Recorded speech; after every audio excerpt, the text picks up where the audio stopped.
Welcome to एनायस world. I hope आपको हमारी लास्ट वीडियोस अच्छी लगी हों और आपने हमारे चैनल को ज़रूर सब्सक्राइब कर दिया हो। और अगर अभी तक आपने सब्सक्राइब नहीं किया तो प्लीज़ आप उसे सब्सक्राइब कीजिए।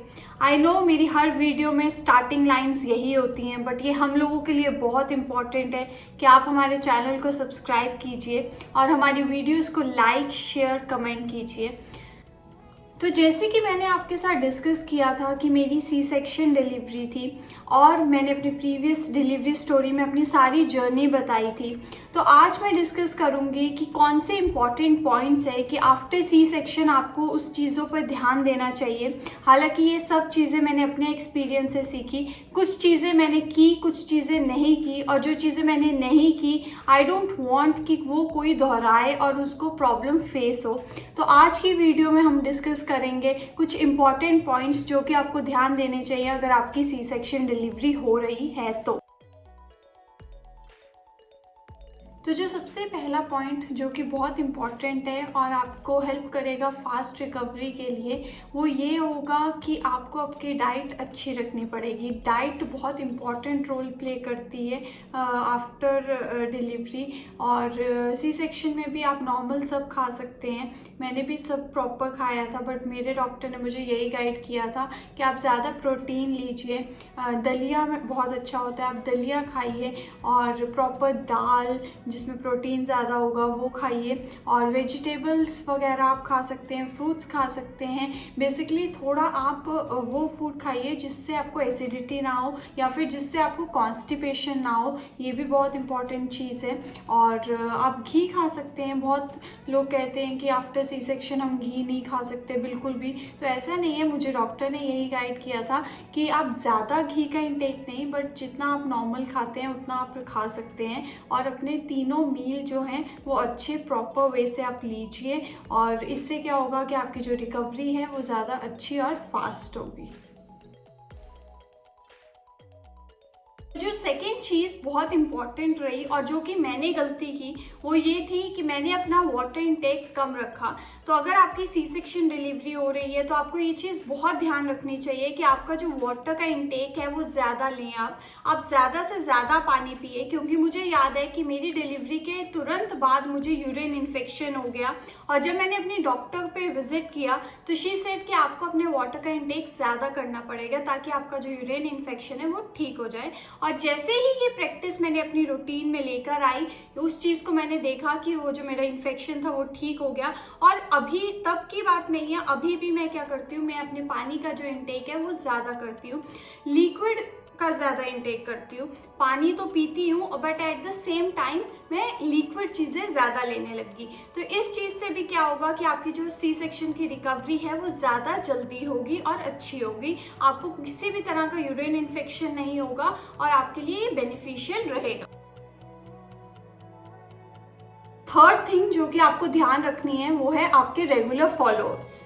कई बार क्या होता है कि हम इतने बिजी हो जाते हैं, ऑब्वियसली ये बहुत कॉमन सी बात है कि अब बच्चा आ गया, आपकी डिलीवरी हो गई, आपका शेड्यूल बहुत टाइट हो गया है, तो हम उस चीज़ में क्या करते हैं कि कई बार हम नेग्लिजेंस कर देते हैं कि डॉक्टर को नहीं दिखाना, या फिर एक दो बार दिखा लिया तो ठीक है, बट ऐसा नहीं कीजिए। अगर आपकी डॉक्टर आपको फॉलोअप कहती है करने को तो आप उसको कीजिए। उससे क्या होगा कि कई बार सी सेक्शन में क्या होता है कि स्टिचेस जो ऊपर से हमें बिल्कुल ठीक लगते हैं बट अंदर से वो अभी हेल नहीं हुए होते, तो उसके लिए बहुत इंपॉर्टेंट है कि जब तक आपकी डॉक्टर आपको फॉलोअप करने को कहे आपको वो लेना चाहिए। मैंने भी ऐसा ही किया। मुझे याद है कि मैंने अपनी डिलीवरी के 2 महीने तक अपने फॉलोअप्स लिए, और जब डॉक्टर ने मुझे कंफर्म कर दिया कि अब कोई दिक्कत नहीं है, अगर इन फ्यूचर में अगर कोई दिक्कत आती है तो आप विजिट कीजिए, तब तक मैंने प्रॉपर फॉलोअप्स लिए। और ये बहुत इंपॉर्टेंट चीज़ है जो कि आपको ध्यान में रखनी है। फोर्थ थिंग जो कि आपको ध्यान रखनी है वो ये है कि आपको कंफर्टेबल क्लोथ्स लेने हैं। वही क्लोथ्स लीजिए जिसमें आप कंफर्टेबल हैं, क्योंकि सी सेक्शन के बाद आपको ये चीज़ फील होगी कि आपको कुछ टाइट नहीं डाला जाएगा, क्योंकि ऑब्वियसली आपके स्टिचेस हैं और डॉक्टर भी रिकमेंड नहीं करते हैं कि आप कुछ नीचे टाइट डालें। तो ये बहुत इंपॉर्टेंट चीज़ है कि आप वही क्लोथ्स लीजिए जो कि आपको कंफर्टेबल रहें। जैसे कि मैंने जो लिया था वो मैंने लॉन्ग ड्रेस ले ली थी, या फिर मैंने नाइट सूट्स ऐसे ही लिए थे जो कि नीचे से बिल्कुल टाइट नहीं थे। तो ये चीज़ भी मुझे बहुत बेनिफिशियल रही और एक इम्पॉर्टेंट एलिमेंट लगा after my C section delivery. Next important thing, अगर आपकी सी सेक्शन डिलीवरी हो रही है तो वो ये है कि आपको अपनी बॉडी को प्रॉपर रेस्ट देनी है कुछ टाइम तक। मुझे याद है कि मेरे डॉक्टर ने मुझे ये ज़रूर गाइड किया था कि आप अपने डे टू डे वर्क कीजिए, अपने बच्चे को देखिए, बट जब आपको लगे कि आपकी बॉडी थक चुकी है आप उसी टाइम उस काम को रोक दो और आप रेस्ट मोड पे जाओ थोड़ा टाइम, और उससे क्या होगा, आपकी जो रिकवरी है वो फास्ट होगी। और मुझे याद है कि जब तक मेरी मम्मा यहाँ थी तो मैंने रेस्ट की, बट ऑब्वियसली जब वो चले गए तो मुझे अपना काम करना है, मुझे घर का भी काम करना है, मुझे इनाया को भी देखना है, और मैंने तो बहुत शॉर्ट ड्यूरेशन में बहुत लंबी जर्नी भी कर ली थी। तो हो सके तो वो चीज़ अवॉइड कीजिए और थोड़े टाइम तक अपनी बॉडी को रेस्ट दीजिए, डे टू डे वर्क कीजिए, बट जैसे कि जो चीज़ें अवॉइड हो सकती है उसको अवॉइड कीजिए। इससे क्या होगा कि आपको लॉन्ग टर्म बेनिफिट ही मिलेगा, आपकी जो रिकवरी है वो ज़्यादा फास्ट होगी। नेक्स्ट चीज़ जो कि बहुत इम्पॉर्टेंट है वो ये है कि say no to some work for some time. इसका मतलब कि कुछ काम ऐसे हैं जिसको आपको थोड़े टाइम तक अवॉइड करने चाहिए और प्रिकॉशन लेना चाहिए। जैसे कि आप भारी सामान मत उठाएं, कुछ भी हैवी जो चीज़ हो उसको मत उठाएं। ये चीज़ मैं आपको अपने पर्सनल एक्सपीरियंस से बताती हूँ कि जैसे कि कभी क्या होता है कि मैं घर में अकेली हूँ और मैं कुछ भारी उठा लेती हूँ, मुझे उठाना पड़ता है, तो उससे क्या होता है कि मुझे उसी दिन फील होने लग जाता है कि मुझे पेन स्टार्ट हो गई है, और रिज़ल्ट क्या होता है कि अगर वो पेन ज़्यादा हो रही है तो मुझे मेडिसिन लेनी पड़ती है। तो मुझे मेरे डॉक्टर ने अभी यही समझाया है कि आप इस चीज़ को फोकस कीजिए, क्योंकि क्या होगा कि अभी तो क्या होता है कि आपको दर्द होती है और अगर ज़्यादा हुई तो मेडिसिन ले ली, बट फ्यूचर में ये चीज़ क्या करेगी, आपको दिक्कत देगी।